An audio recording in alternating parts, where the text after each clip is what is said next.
Hello friends, welcome to my channel.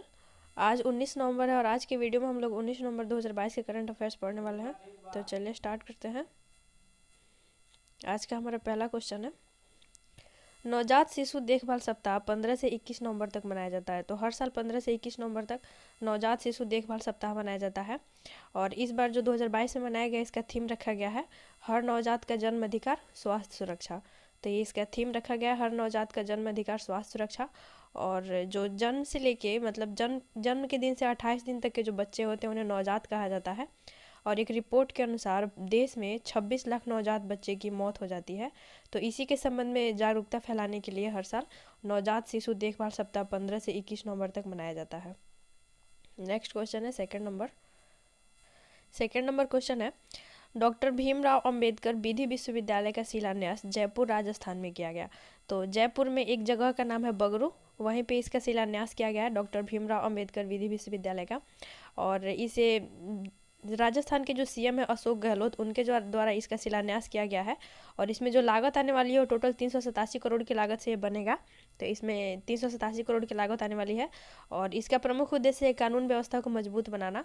और उसके लिए यहाँ पे जो विधि विश्वविद्यालय बन रहा है यहाँ पे सभी लोगों को प्रशिक्षण दिया जाएगा और कानून व्यवस्था को मजबूत बनाना इसका प्रमुख लक्ष्य है। नेक्स्ट है थर्ड नंबर क्वेश्चन है, प्रवर्तन निदेशालय के निदेशक संजय कुमार मिश्रा का कार्यकाल 1 वर्ष के लिए बढ़ाया गया।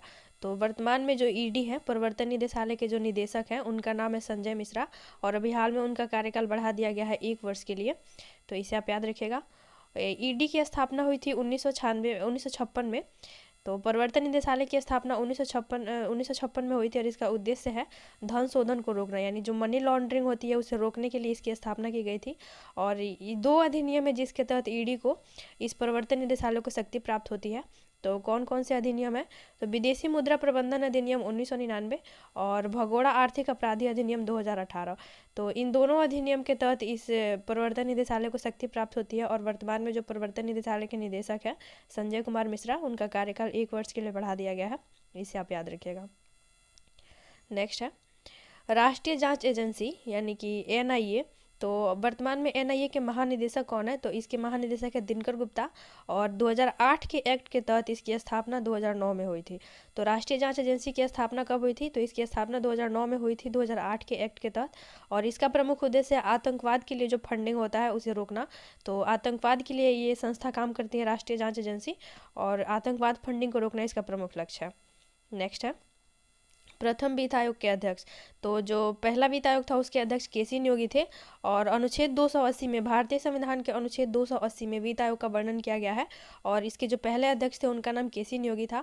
और वित्त आयोग का कार्यकाल 5 वर्ष का होता है और इसमें 1 अध्यक्ष और 4 सदस्य होते हैं।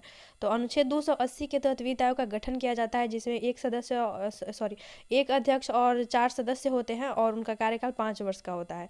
और अभी देश के 15वें वित्त आयोग के अध्यक्ष कौन थे, तो 15वें वित्त आयोग का गठन हुआ था, इसके अध्यक्ष थे नंद किशोर सिंह यानी कि एनके सिंह और यानी नंद किशोर सिंह इसके 15वें वित्त आयोग के अध्यक्ष थे। चलिए नेक्स्ट है कैग। तो कैग देश के प्रथम कैग कौन थे, तो फर्स्ट कैग का नाम था नरहरि राव। और वर्तमान में कौन कैग है, तो वर्तमान में जो कैग है उनका नाम है गिरीश चंद्र मुर्मू और कैग का फुल फॉर्म होता है कंट्रोलर एडिटर जनरल। और वर्तमान में गिरीश चंद्र मुर्मू भारत के कैग हैं। और 50वें मुख्य न्यायाधीश, तो अभी हाल में DY चंद्रचूड़ ने 50वें मुख्य न्यायाधीश की शपथ ली है और जो हमारी राष्ट्रपति हैं द्रौपदी मुर्मू जी उन्होंने इन्हें शपथ दिलाया है DY चंद्रचूड़ को और ये देश के 50वें मुख्य न्यायाधीश बने हैं, इसे आप याद रखिएगा। नेक्स्ट है 4 नंबर 17 नवंबर 2022 को CV आनंद बोस को पश्चिम बंगाल का 22वां राज्यपाल नियुक्त किया गया। तो पश्चिम बंगाल के हाल में राज्यपाल कौन बने हैं, तो पश्चिम बंगाल के राज्यपाल बने हैं CV आनंद बोस और ये कौन से राज्यपाल हैं, तो ये 22वें राज्यपाल बने हैं, इसे आप याद रखिएगा। इनके पहले पश्चिम बंगाल के राज्यपाल थे जगदीप धनखड़ जी, जो कि जो उपराष्ट्रपति का चुनाव हुआ था उसमें ये चुनाव लड़ने के लिए इन्होंने यहाँ से इस्तीफा दे दिया था राज्यपाल के पद से। और अभी वर्तमान में ये देश के 16वें उपराष्ट्रपति हैं। क्रम से इनका 16वां क्रम है और व्यक्तिगत रूप से ये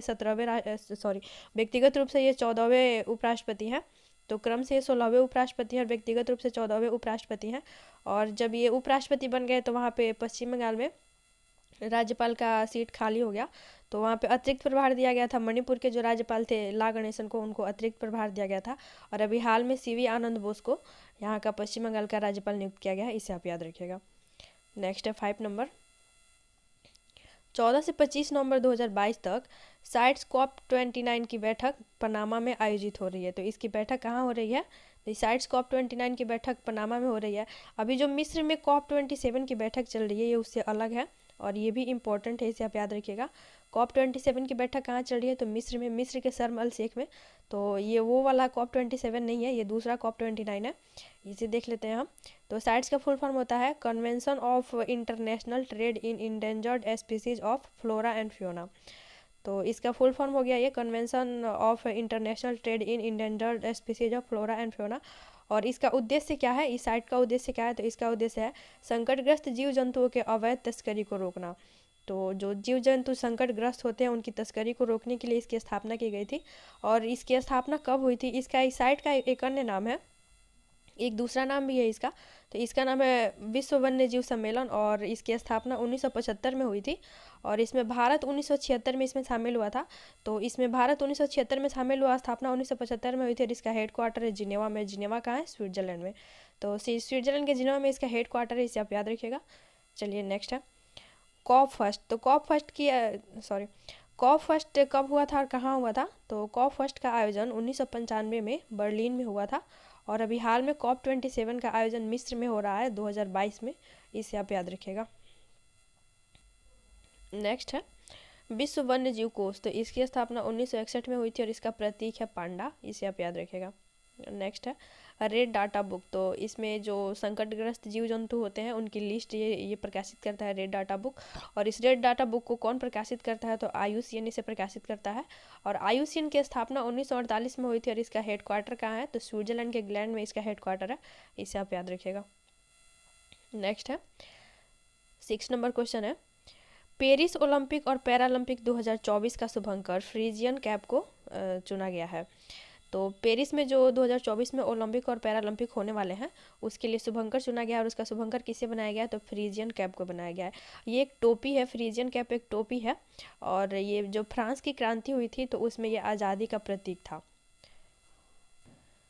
तो ये फ्रीजियन कैप फ्रांस की क्रांति में आज़ादी का प्रतीक था और इसे लिबर्टी कैप भी कहा जाता है, इसे आप याद रखिएगा। ये लाल रंग की टोपी है और इसमें जो आँखें बनी है वे आँखें हैं नीली रंग की, इसे आप याद रखिएगा। और ये जो ओलंपिक होने वाला है पेरिस में 2024 में, ये 33वां इसका संस्करण होगा। पेरिस ओलंपिक का 33वां संस्करण होगा और पैरालंपिक का 17वां संस्करण होगा, इसे आप याद रखिएगा। अभी हाल में टोक्यो में जो ओलंपिक हुए थे वो 32वां ओलंपिक हुआ था टोक्यो में और पैरालंपिक का 16वां संस्करण था। और टोक्यो ओलंपिक में भारत की रैंक 48 रही थी और पैरालंपिक में 24 रही थी, इससे आप याद रखिएगा। नेक्स्ट है अंतर्राष्ट्रीय ओलंपिक समिति। तो अंतर्राष्ट्रीय ओलंपिक समिति की स्थापना 23 जून 1894 को हुई थी और इसका हेड क्वार्टर लुसाने स्विट्जरलैंड में है और इसके जो हेड है वर्तमान में उनका नाम है थॉमस बाक, इससे आप याद रखिएगा। नेक्स्ट 7 नंबर क्वेश्चन है भारतीय सेना की पहली महिला स्काई ड्राइवर लॉन्स नायक मंजू बनी। तो ये इनका नाम है लॉन्स नायक मंजू और ये भारतीय सेना की पहली महिला स्काई डाइवर बनी है, इसे आप याद रखिएगा।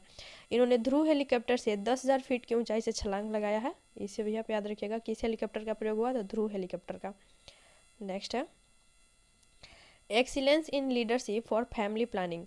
तो excellence in leadership for family planning award 2022 से भारत को सम्मानित किया गया है।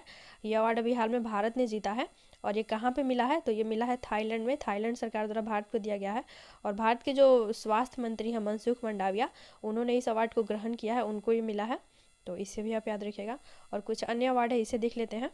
तो TX2 अवार्ड, तो ये दिया जाता है जो टाइगर रिजर्व, जो भी टाइगर रिजर्व अपने यहाँ टाइगर की संख्या दुगुनी करते हैं तो उनको ये दिया जाता है। और अभी हाल में सत्यमंगल टाइगर रिजर्व को मिला है और ये कहाँ है? तो सत्यमंगलम टाइगर रिजर्व तमिलनाडु में है, इसे आप याद रखिएगा, इसे ये TX2 अवार्ड दिया गया है।